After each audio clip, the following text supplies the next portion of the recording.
जोंनि सोमदोन बर'आ गाखोबायनो आलुजों लावथायजों बेनो जोंनि फेभरेट नानि ओंखाम जानोसै दुस्ट' माथो नोंखौलाय फिसा गोनां बायदि नुवाखिसै दिनैलाय खुलुमबाय लोगोफोर होमब्ला नैबे दिनैनि भिडिअआ जाहैबाय जोंहा फेमिलि पिकनिक सानो जोंनि चिरां डिस्ट्रिक्टनि नैबे एसे मुंदांखा जानाय निज्लागुरि निजरा इक' टुरिजम पिकनिक स्पट बेवहाय जोङो थांनो नागिरदों रेडि जाबाय नै एक्ट्रिसआ दिनैहाय फरेन स्टाइलाव ओंखारबाय गाज्रि दा मोनसै मा नांगौबो लाजोबखाबाय आरो नै बुंजोबबाय बेक साइडआवहाय वा माने संनानै लाजोबखाबाय आरो जों होजों थांना खस्थ' लाहैले गारियाव बेक साइडआव फुल ओमफ्राय ओंखारबाय आरो नैबे फंबाय सोमखोरमोननि न'निफ्राय नानि मैला नाङो दे मै थाङो इस माथो नोंखौलाय फिसा गोनां बायदि नुवाखिसै दिनैलाय अब्ला लेट्स गो होमब्ला जोङो गारिया बुंबाय नै हाय ओरैसो नायसो मोनदों सोमखोर फंबायनि फेमिलि ओमफ्राय आंनि फेमिलि आरोखि फेमिलि मोननैजों ओरै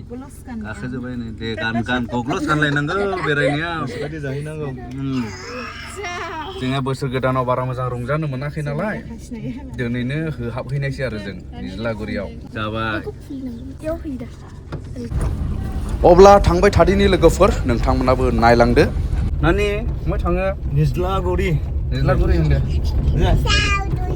निज्लागुरि सान्तिपुर मोनफैबाय लोगोफोर सान्तिपुर थाव सोदों एसे सान्तिपुराव नै इण्डियानि ना इण्डियान होमब्ला जों सान्तिपुरनिफ्राय ओंखारबाय ओमफ्राय मोननायसैयानो होनदो बिदि दामि गारिया बेल होनानै बासिगाङोरा माथो जोंथ' बायनोबो हाया जाहैबाय जायो जोङो बेनो ना माथो बरिया खादा दा मोनहां जाबाय गोसोआबो गुलुब मोनबाय इंलिसाव बुङोब्ला एक्साइटेड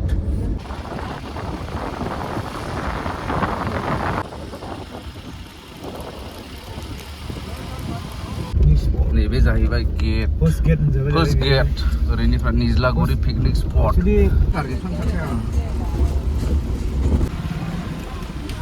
एन्ट्रि फिस बायदि लाखियो जाहैबाय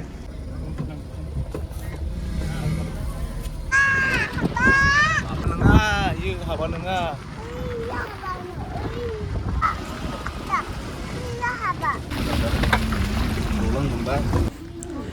ओमफ्राय लोगोफोर नै देग्लायनि पिकनिक स्पटनि नैबे निज्लागुरिनि दलांनि स्टाइल नोंथांमोना नायदो एसे दिन्थिनि आङो बिराद बिहिरनाय माथो सोरबा सासे बानायदोंना एसे दालाङावबो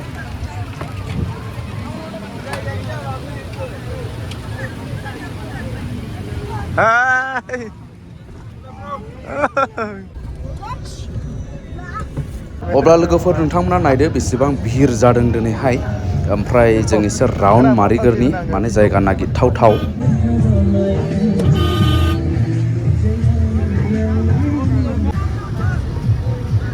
देग्लाय बांसिन फैदों माथो मानसिया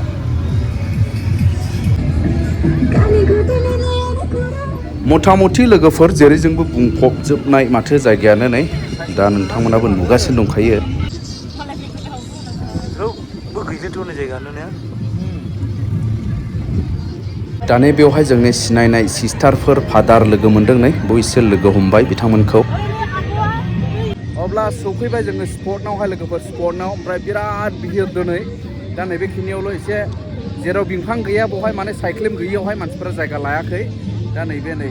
सोरगिदिं जेरैबो मानसि बुंजोबनाय गारि बेलाय गराय गाखोग्रा बा बिराद बिहिर जाथारो नै गराय गाखोनायावबो बा बेलाय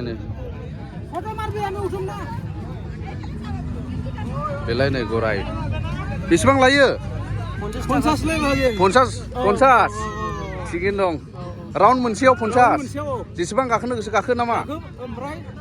ओरैहाय थाबाय बैखौथ'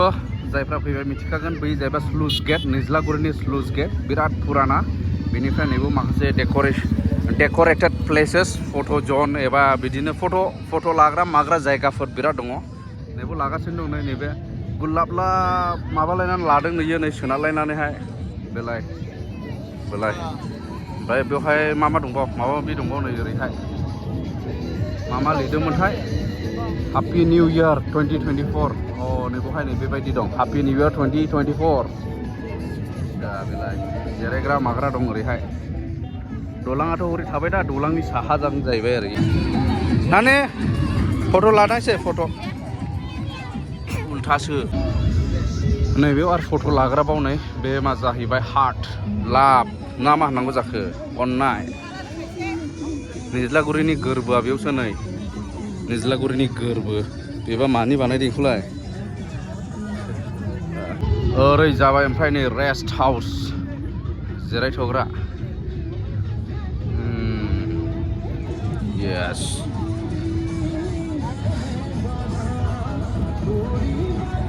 नैबेयाव जाहैबाय हेवहा फैजां नानि इस इस मोजां मोनदों इदि जाखालामा इदि जाखालाम नैबे फट' जन एरियायावबो बिराद माने बिराद बिजि भिरल' जायो जायगाखौनो मोनलायबावा दा फट' लानो ओरैबायदि फट' लानो जायगाखौनो मोनलाया नै औवाजों साजायनायनि आरो बेयावहाय लादो लाले फट' नानि दानि ओरै दखान एरियाखौ नायदिनि लोगोफोरनै जेरै जोंबो दखान खिन्थु दखाना देग्लाय एसे खम दा खमला फाननाय नै भुटाननि खमला बैग्रि बायदि बायदि बेजोंहाय दङ नै बेलाय बेसेबां दाम इलाय बे फवा 40 ओमफ्राय बेयो खथा दं इलाय खथा दङ थाइबा 100 दा लादु लयान गय बिरि सिगारेटनिबो बायदि बायदि दखान नै एभेलेबलथार ओरैहाय नै ओमफ्राय फिसाजो बेलुन लालायबाय नै बेलुन गथ'फोरनिलाय बेनोसै बायहोनोलै इयो ओमफ्राय आजिखालिनि नै बेफोरबायदि दाउ बेदर अमा खोमा बायदि बायदि हांनायफ्राथ' एभेलेबल जाखासै पिकनिक स्पट्सफ्राव नै बेलाय होमब्ला जोंनि जायगाया बेखौ लाबाय नै खुनुरोखोम दंफांथ' मोनखायाखैसै नैबे मानसिफोरनि गारिनि साइक्लेमावनो मालायनि गारिनि साइक्लेमावनो जों बेयाव जायगाखौ लाबाय बेयावनो जों जिरायनानै जानायसै आरो मोखां नायलायलायनो सान्दुङा एसेल' रुइहांदों दाबो बिराद माने सान्दुं दिनैहाय सानां गोराथार हानगासिनो हानखांबाय फ्राय एसे हानगासिनो दंबावो नै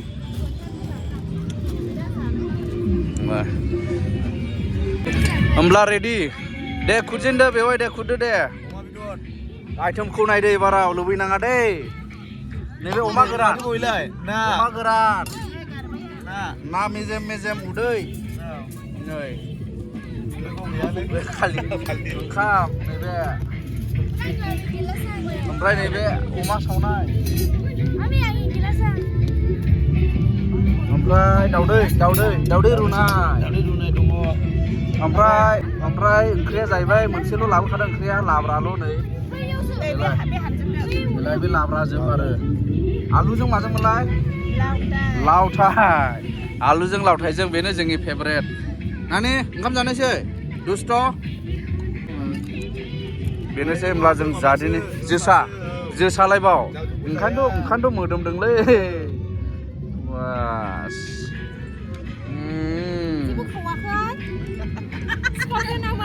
ओमफ्राय स्ट्रबेरि जागोन दा ओंखाम जाखांनानै जागोन बेखौहाय नै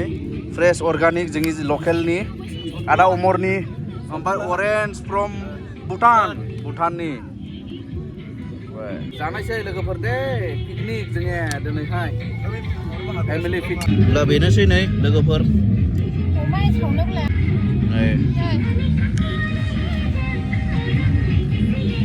गबिया होजेनबायमोनला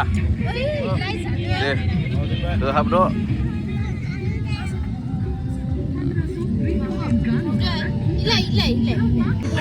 जाखांबाय लोगोफोर नै जाखांजोब्बाय संथ्रा जाबाय मा जाबाय दानि स्ट्रबेरि जानायसै स्ट्रबेरि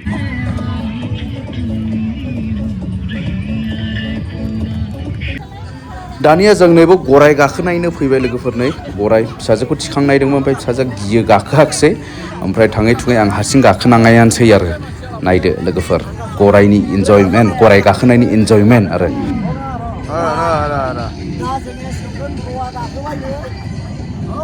मोजां मोनदों नामा ब्र' माबायदि गाखोनो गोसो गाखोबाय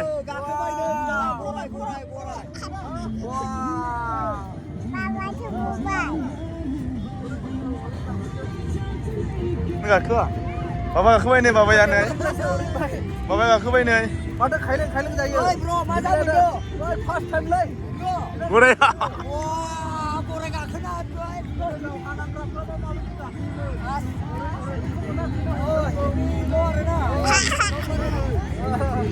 बिराद मोजां माथो फार्स्ट टाइम गाखोबाय लाइफआव ओमफ्राय जायफोरा एक्सपिरियेन्स लानो निज्लागुरियाव दंबाय थायो बेयो अनलि 50 रुपिस खेबसे राउन्डआव नै ओरै गिदिंजोबगोन बेबायदि आरो जोंनि बर'निनो माथो नाम राजु नामा गरायनि नामालाय नाम दंना गैया दा मा नाम हा फथि ए लेडिस ने फथि ओइ निज्लागुरियावसो गाखोनो होनबा आदानि अननायाव गोजोन्थों आदा औ दानिया जोङो मिनिया बर' ब्रादारनि फिसाजो गाखोबाय नै मिनिया ओइ नों मिनिया आं मिनिया गाबनायल' गाबनायल' नों गराय गाखोनायावबो गाबगोन नामा बरिया खामो मजबुत दिदि गाखोबा येस वाव जाबाय हाउ दा फ्लाइ बेनिफ्राय बेबायदिनो जोबोद रंजानाय नैबे मोनसे स्कुलनि ग्रुपनो स्कुलनि पिकनिक ग्रुप सेरफांगुरि क'क्राझार सेरफांगुरि हाइ स्कुलनिनो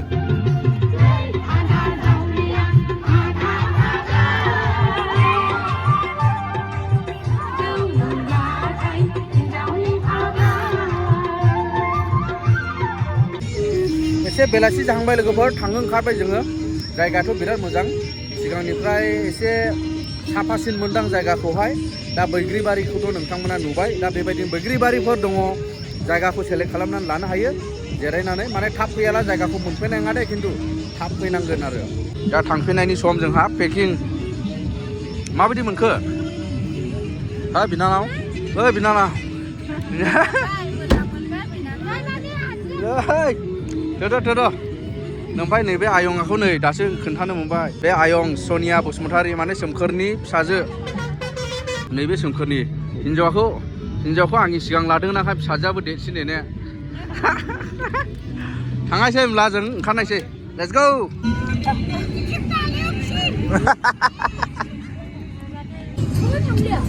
बुन्दु 20 टाका एक था दिबि आरोखि लाबाय होमब्ला माने सोरनो लाहैयो आरो एकथा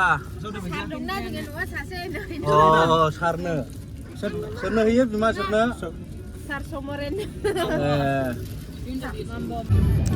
अब्ला लोगोफोर ओंखारबाय न' फारसे बाय